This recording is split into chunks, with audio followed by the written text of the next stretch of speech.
what happened back in 2011. I had the entire state security, entire CAM intelligence deployed on me because we were seen as a threat to the national security, simply because there was a file on our desk about a very senior politician. And as a result, they deployed all the state resources to counter that. And I mean, that's why I was sitting at home for a year, not working. So that was no surprise. South Africans have forgotten that. Yeah. I sit at home without doing anything, simply because I deal with the rogue animals in the organization, which then irritated some politicians. And I'm happy to say today, some of the rogue animals we're dealing with in the police are not in the service anymore. Some of them, senior people, are sitting in prison that we're dealing with back then in 2011. But when we're doing that, we were outcast. We were the bad ones, simply because we touched the wrong people. So we did not surrender then. We're not going to surrender now. So it's either we're on paper, we do it on paper, we find each other in court. You counter with whatever you counter. I'm not going to play in the media thing, so they can write whatever they like. Yeah, I've been there. I've for so many years. I've been bruised. So this doesn't scare me, and I'm not going to waste my breath in dealing with people that are faceless. But for those that are within the system that are doing things wrong, we're going to challenge them legally and deal with them. But if they want to come physical, we'll find each other on the field. That's just about what it is. In a country battling crime, corruption, and mistrust, one man led up a match under South Africa's criminal justice system and watched it burn. Born and raised in KwaZulu-Natal, PMB in 1973, Mkhwanazi rose through the ranks of South Africa police with a reputation for discipline, tactics, and action. But I know that there's some terrible things that happen in Gauteng about other murder cases in Gauteng that seems to have been squashed somehow, that this team is picking up. That seems to be an issue, which is, for me, the interesting one that is coming up. So obviously there will be many people involved. That's why I said senior officers are involved. And I know for a fact that the senior officer starts from a brigadier, so there is a brigadier involved. Mkhwanyazi's political killings task team didn't chase petty crimes. They followed money, weapons, and cell phones all the way to VIPs. They linked guns used in drive-by to corrupt police storage rooms. They found WhatsApp chats planning murders, and they got convictions. Mkhwanazi revealed that over 120 case dockets linked to political assassinations were removed from the task team, effectively derailing investigations into politically motivated violence. He further alleged that an associate of Minister Mchunu has connections to the criminal underworld, backed by cell phone analysis evidence. So this was a factual report. That was never sent to you? Which I never received. Maybe it might have been processed somehow, but I never received it. And this COP one is not signed. So he sends me this. The first question is, but where will a civilian person get this thing? I have never heard of a name, Pran Mkhwanazi, before in the police. So he sends me that factual report.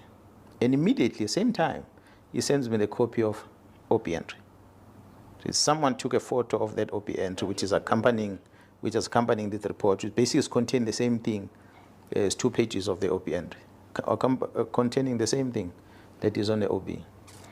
Then after that, 7:51, the next message is, please handle confidentially. A meeting with the complainant will revert. That's his message. Next message, which he sends at 8:37.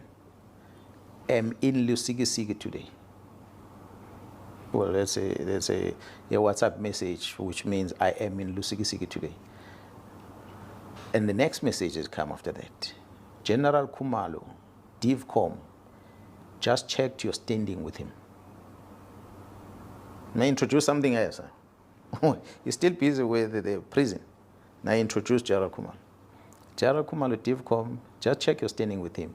Yesterday, he pushed a negative narrative about you on the CITs in KZN. The country exploded. Civil groups marched, opposition parties demanded resignation, President Ramaphosa, abroad at the time, had to cut his trip short. I address you on a matter that concerns the security of our country, the integrity of our law enforcement agencies, and the safety of our people. Last Sunday, the 6th of July 2025, whilst I was in Brazil at the BRICS Summit, Lieutenant General Nhlanhla Mkhwanazi, the KwaZulu-Natal Provincial Commissioner of the South African Police, held a media briefing in which he made public serious allegations about the existence and operation of a sophisticated criminal syndicate that has allegedly infiltrated law enforcement and intelligence structures in our country. To many South Africans, he's a hero, the cop who finally stood up. To others, he's dangerous, a man taking law into his hands. Police Commissioner Nhlanhla Mkhwanazi is planned for next week following explosive claims of corruption against senior officials. It will be held under the banner of #HandsOffMkhwanazi.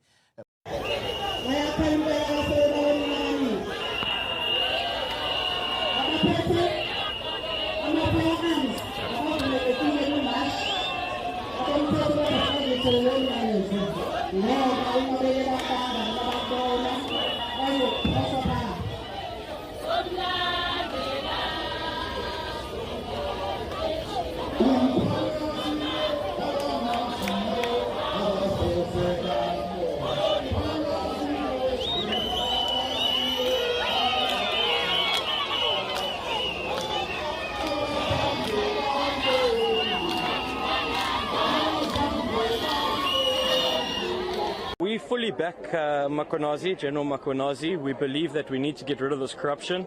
We believe that in this country we don't actually have a racism problem, we've got a corruption problem. So us from the Bluff community are here to show full support for Mkhwanazi, and we back him all the way. 100%. Thank you so much for your time.